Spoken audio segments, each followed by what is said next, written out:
समाचार अब तक, सत्य का साहस। नमस्कार, मैं नेहा। समाचार अब तक में आप सभी का स्वागत है। देखते हैं आज के कुछ मुख्य खबरें। आपल्या सगळ्यांना माहिती आहे की आज काल स्टेट इलेक्शन कमिशननी प्रेस घेऊन येणाऱ्या नगर परिषदा नगरपंचायतांच्या इलेक्शनचा कार्यक्रम जाहीर केलेला आहे। त्यामध्ये मी थोडक्यात आपल्याला तो कार्यक्रम वाचून दाखवतो की जिल्हाधिकारी यांनी निवडणूक कार्यक्रम जाहीर करणे हा उद्या दिनांक 6/11 ला आम्ही पब्लिश करणार आहे।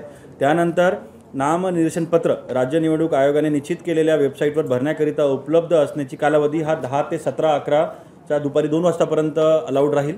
त्यानंतर वरील नामनिर्देशन पत्र स्वीकारण्याची कालावधी सुद्धा 10/11/25 ते 17/11/25 दुपारी 3 वाजतापर्यंत राहील आणि यामध्ये रविवारी आणि सुट्टीच्या दिवसामध्ये आपल्याला हे अर्ज करता येणार नाही।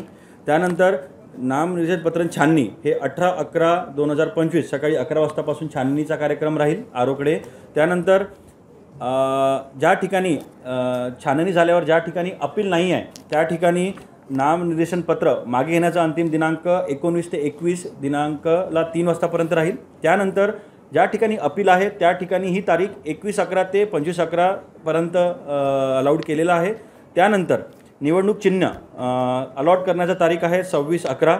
त्यानंतर आवश्यक असल्यास मतदान हा सगळ्यात महत्त्वाचा आहे। मतदान दिनांक 2/12/25 ला एकाच वेळेस सगळ्या 27 ठिकाणी आपल्या जिल्ह्यामध्ये ज्या 27 नगर परिषदा नगरपंचायतीला इलेक्शन होतं त्याला दिनांक 2/12 ला सकाळी 7:30 पासून ते संध्याकाळी 5:30 पर्यंत आपण हे मतदान घेणार आहे।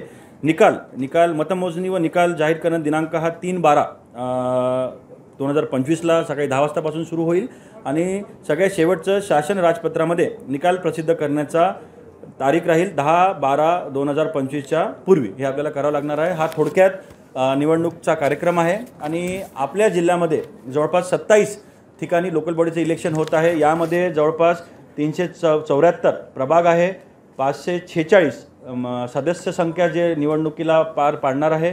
त्यानंतर 27 अध्यक्षपदांसाठी इलेक्शन होणार आहे। या सगळ्या प्रक्रियेमध्ये जवळपास 7,32,132 मतदार राहील याच्यामध्ये। त्यानंतर जवळपास 891 मतदान केंद्र याच्यामध्ये आहे। 27 निवडणूक निर्णय अधिकारी आहे, 27 अतिरिक्त म्हणजे ARO त्याच्यामध्ये राहील आणि डायरेक्टली किंवा इनडायरेक्टली जवळपास 4,500 ते 5,000 निवडणूक अधिकारी कर्मचारी याच्यामध्ये पार्ट घेणार आहे। या इलेक्शनसाठी लागणारं साहित्य BU सगळं आपल्याकडे मुबलक प्रमाणामध्ये उपलब्ध आहे। त्याचं FLC सुद्धा झालेलं आहे, त्याचा आता डाटाबेस तयार करणं सुरू आहे। त्यामुळे नागपूर जिल्ह्यातली सगळे ARO सगळी टीम तयार आहे। फक्त आता एकच आपल्याला विनंती आहे की ज्या प्रकारे आपण लोकसभा आणि विधानसभामध्ये आम्हाला मतदान वाढवण्यासाठी मदत केली त्याच धर्तीवर येणाऱ्या इलेक्शनमध्ये पण मोठ्या प्रमाणामध्ये प्रशासनासोबत आपण खांद्याला खांदा लावून काम करून जास्तीत जास्त मतदारांना पोलिंग स्टेशनपर्यंत आणून मतदान करण्यासाठी प्रवृत्त आपण करावं। थँक्यू। 1 तारखेला ज्यांचे नावं ज्या ठिकाणी होते तिथेच राहील, त्यानंतरचे चेंजेस अलाउड होणार नाही। नाही, 1 तारखेनंतर काहीच बदल झाला असेल तरी तो रिफ्लेक्ट होणार नाही, कारण आपण 1 जुलैच्याच याद्या उचलल्या आहे ना, त्यामुळे चेंजेस होणार नाही। ओके, नाही आता ज्या 27 ठिकाणी इलेक्शन आहे मॅडम त्याच ठिकाणी आचरणाचा लागेल, परंतु गाईडलाईन्समध्ये असं म्हटलं आहे की ज्या ठिकाणी इलेक्शन नाही आहे तिथे असं कोणतंही काम किंवा कार्यक्रम घेता येणार नाही ज्यामुळे या 27 ठिकाणी काही परिणाम पडेल।